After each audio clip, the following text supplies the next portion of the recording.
नमस्ते। आज के इस व्याख्यान के माध्यम से मैं आपको साइट ऑफ फोटोसिंथेसिस अर्थात प्रकाश संश्लेषण के स्थल के बारे में बताने का प्रयास करूंगा। यानी प्रकाश संश्लेषण पौधे के किस भाग में होता है तथा किस भाग की किस प्रकार की कोशिकाओं में यह संपन्न होता है और उन कोशिकाओं में कौन सी ऐसी संरचना है जो प्रकाश संश्लेषण में महती भूमिका निभाती है आदि प्रश्नों के उत्तर आपको इस व्याख्यान के माध्यम से मिलेंगे। जैसा कि अपन जानते हैं, प्रकाश संश्लेषण क्लोरोप्लास्ट में संपन्न होती है और क्लोरोप्लास्ट एक प्रकार का प्लास्टिड है। तो इस व्याख्यान में सबसे पहले प्लास्टिड क्या होते हैं, कितने प्रकार के होते हैं आदि को जानने का प्रयास करना चाहिए। तो प्लास्टिड शब्द का सबसे पहले प्रयोग AFW सिम्पर ने 1885 में किया था। प्लास्टिड सभी जीवित पादप कोशिकाओं में पाए जाते हैं। यूग्लिना एक ऐसा जीव है जो प्रोटोजोआ में आता है, लेकिन इसमें भी प्लास्टिड उपस्थित रहते हैं। इनका आकार स्फेरिकल और तस्तरीनुमा होता है तथा इनका डायमीटर 1 माइक्रोमीटर से 1 मिलीमीटर तक होता है। प्लास्टिड 3 तरह के होते हैं। एक ल्यूकोप्लास्ट यानी कलरलेस प्लास्टिड, क्रोमोप्लास्ट यानी रंगीन प्लास्टिड, क्लोरोप्लास्ट यानी हरे प्लास्टिड। और ये तीनों तरह के जो प्लास्टिड हैं एक दूसरे के मध्य परिवर्तनशील होते हैं। आवश्यकता अनुसार ल्यूकोप्लास्ट क्रोमोप्लास्ट में और क्रोमोप्लास्ट क्लोरोप्लास्ट में तथा क्लोरोप्लास्ट ल्यूकोप्लास्ट में और ल्यूकोप्लास्ट क्लोरोप्लास्ट में रूपांतरित हो सकते हैं। प्रकाश संश्लेषण की साइट क्लोरोप्लास्ट है और क्लोरोप्लास्ट शब्द का उद्भव ग्रीक वर्ड क्लोर मतलब ग्रीन और प्लास्ट मतलब लिविंग यानी हरे रंग के जीवित संरचना को क्लोरोप्लास्ट कहते हैं तथा इसका वर्णन एन ग्रीव तथा एंटोनी वॉन ल्यूवेनहोक के द्वारा किया गया था। क्लोरोप्लास्ट में क्लोरोफिल पाए जाते हैं तथा क्लोरोप्लास्ट में डीएनए, राइबोसोम तथा इसके स्वयं के उपयोग में आने वाली प्रोटीन संश्लेषण के लिए प्रोटीन सिंथेटिक मशीनरी भी विद्यमान होती है। इसकी इन विशेषताओं के कारण इन्हें सेमी ऑटोनोमस सेल ऑर्गेनेल भी कहा जाता है, अर्थात अर्ध स्वायत्तशासी कोशिकांग भी कहा जाता है। और क्लोरोप्लास्ट प्रकाश संश्लेषण की क्रिया में सहायक है और मुख्य कोशिकांग है।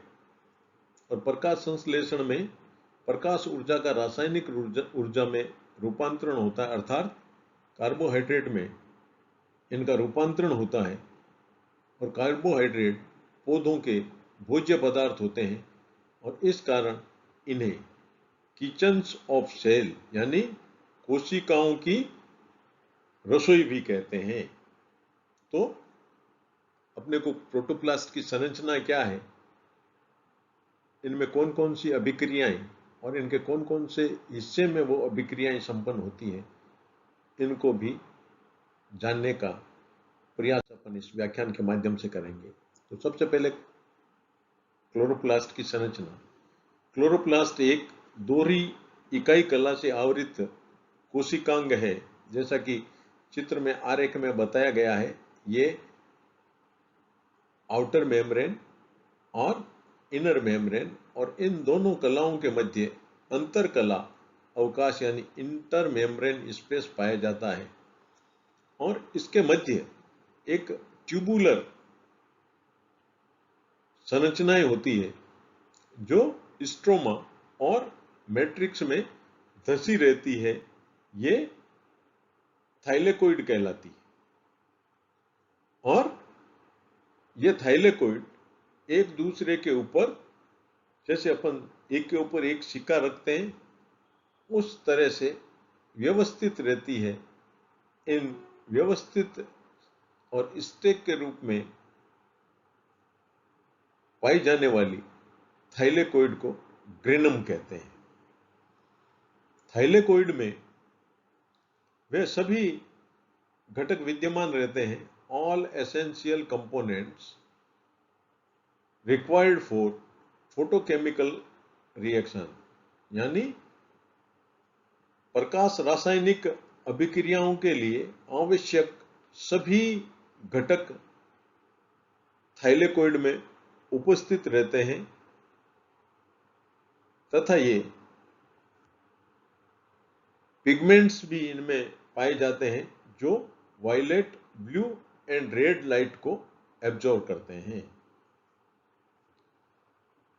यानी फोटोकेमिकल रिएक्शन है वो थाइलेकोइड में संपन्न होती है। और थाइलेकोइड में क्या होता है? ग्रेना पाए जाते हैं, और ग्रेना बहुवचन है और ग्रेनम में इसका सिंगुलर है, एक वचन है।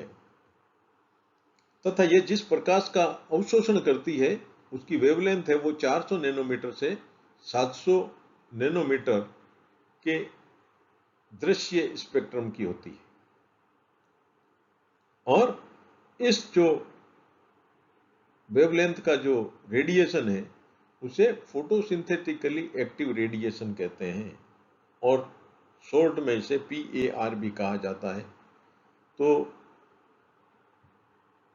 जो थाइलेकोइड है और ग्रेना है, इनमें फोटोकेमिकल यानी प्रकाशिक अभिक्रियाएं संपन्न होती है, और जिसमें ये धंसे रहते हैं जिसे मैट्रिक्स और स्ट्रोमा कहते हैं, उनमें बायोकेमिकल रिएक्शन संपन्न होती है, यानी जैव रासायनिक अभिक्रियाएं संपन्न होती है जिनके लिए प्रकाश की आवश्यकता नहीं है। जैसे मेरे पूर्व के व्याख्यान में मैंने बताया था कि ये दो तरह की रिएक्शंस हैं, वो प्रकाश संश्लेषण में संपन्न होती है, एक फोटोकेमिकल रिएक्शंस और दूसरी बायोकेमिकल रिएक्शन। फोटोकेमिकल रिएक्शन है वो थाइलेकोइड और ग्रेना में संपन्न होती है, और बायोकेमिकल रिएक्शन है वो स्ट्रोमा में संपन्न होती है।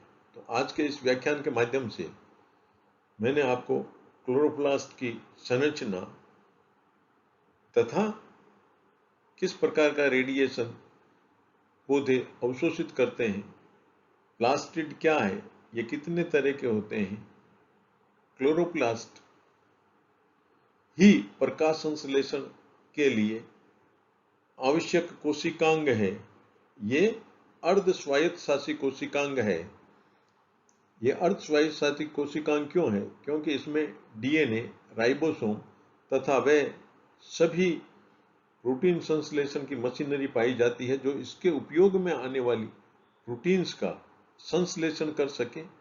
आदि आदि चीजों के बारे में बताने का प्रयास किया। आगे के व्याख्यान में पिगमेंट कितने तरह के होते हैं, किस पिगमेंट का क्या कार्य है, कौन से पिगमेंट मुख्य पिगमेंट है प्रकाश संश्लेषण में और कौन से पिगमेंट सहायक पिगमेंट है प्रकाश संश्लेषण में, इन आदि प्रश्नों का उत्तर जानने का प्रयास करेंगे। तब तक के लिए घर में रहिए, पढ़ते रहिए, स्वस्थ रहिए। जय हिंद।